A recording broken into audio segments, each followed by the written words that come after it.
যে কোনো কারো যারা মাঠে টোটালি ডাইরেক্ট সানলাইটের নিচে কাজ করছে ওদের নিচে, তাদের কি করা উচিত? আমাদের শরীর থেকে প্রতিনিয়ত ঘাম বেরোচ্ছে, তাই তো? ঘাম বেরোলে কী হবে? শরীর থেকে জলের পরিমাণ কমে যাবে। তো যখন কাজ করছো, কাজ করার সময় যদি কোনো কারণে তোমার শরীর খারাপ লাগে বা কোনো কিছু সমস্যা হয়, ভয় পাওয়ার কিছু নেই।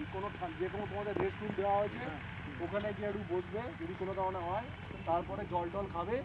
তারপরে যদি তারপরেও অসুবিধা বোধ করো যে মনে হচ্ছে যে না শরীর খারাপ লাগছে, আমাদেরকে জানাবে। রোদের মধ্যে ডাইরেক্টলি কাজ করতে করতে কোনো সময় ঠান্ডা জল খাবে না আচমকা, কারণ তোমার যখন শরীর গরম থাকছে, তুমি যখনই ঠান্ডা জল খাবে তো কী হবে না, মাথার যে কোনো মুহূর্তে মাথা ঘুরতে পারে, বুকে ব্যথা অনুভব হতে পারে, অনেক কিছু হতে পারে।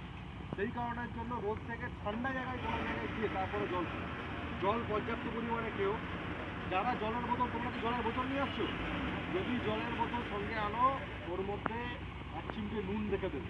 আছে এখানে? হ্যাঁ, লবণ 1 চিমটে নুন, অল্প চিনি দিয়ে ওটাকে ভালো করে নাড়িয়ে, ওটা হচ্ছে ফেনাইল ওয়াটার।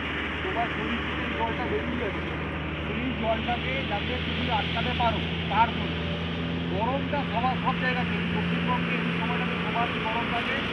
গরম পরিবেশে আমাদেরকে কাজ করতে হয়।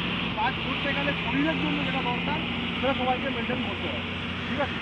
আর প্রত্যেকে দুপুরবেলা খাওয়ার সময় মুখটা ভালো করে ধুয়ে এবং ঠান্ডা জল মুখে চোখে দেবে।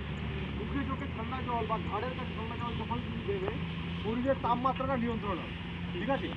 এইটা মেনটেন করে করো সবাই। আর যারা কাজ করছো, ব্লক ওঠাচ্ছো, সিলিং যেগুলো আছে ওই সিলিংগুলো, কাটা সিলিং সব বাদ দেবে। যেখানে ভালো সিলিং, সেই সিলিং দিয়েই কিন্তু মেটেরিয়ালকে ওঠাবে বা রাখবে। যে গাটারের উপরে রাখবে বা প্রাইমারি সেকেন্ডারি গাটার যখন প্রেস করবে, তোমাদের হাত পা কোন জায়গাতে মানে প্রপার পিপি আছে কিনা সেটা দেখে নিয়ে করবে, ঠিক আছে? এগুলো মাথায় রেখে করো। তোমরা ভালোভাবেই কাজ করেছো, আমি আশা করব লাস্ট যে কটা দিন তোমরা এখানে কাজ করছো সবাই সুস্থতার সঙ্গে এবং সেফটি মেনেই কাজ করবে, ঠিক আছে?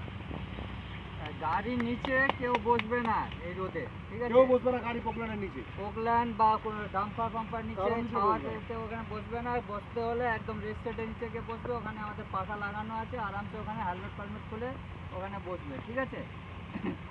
আর একটা মেন ছিল, যেখানে ছাওয়াতে বসবে একবার চেক করে নেবে আশেপাশে সাপ ফাপ ওই রোদে বা ছাওয়া জায়গায় ঢুকে গিয়ে বসবে, ঠিক আছে? ওই জায়গাটা একটু চেক করে নিয়ে বসবে, ঠিক আছে? আর সিলিং যে তোমরা ব্যবহার করছো, যে সিলিংগুলো ড্যামেজ হয়ে যাচ্ছে ওইগুলো ওখানে ফেলে ছেড়ে দিও না। জায়গায় জায়গায় সিলিং পাওয়া যাচ্ছে, ওই সিলিংগুলো নিয়ে স্টোরের ওখানে গিয়ে জমা দেবে। 2-3টে সিলিং এখন আমি দেখেছি রাস্তা আসার সময়, ওখানে একটা আছে, এদিকে একটা আছে। তো ওই সিলিংগুলো নিয়ে স্টোরে ওখানে জমা দিয়ে দাও, ঠিক আছে? এক দুটো ভালো কন্ডিশনে আছে আর একটা খারাপ কন্ডিশনে আছে। ড্যামেজ হলে ওটা রিটার্ন দিতে হবে, রিটার্ন দিয়ে ভালোটা দিতে হবে, রিটার্ন নিতে হবে, ঠিক আছে? তাহলে আজ যেহেতু 10 হচ্ছে, যার যা সই বাকি আছে সই করে দেবে।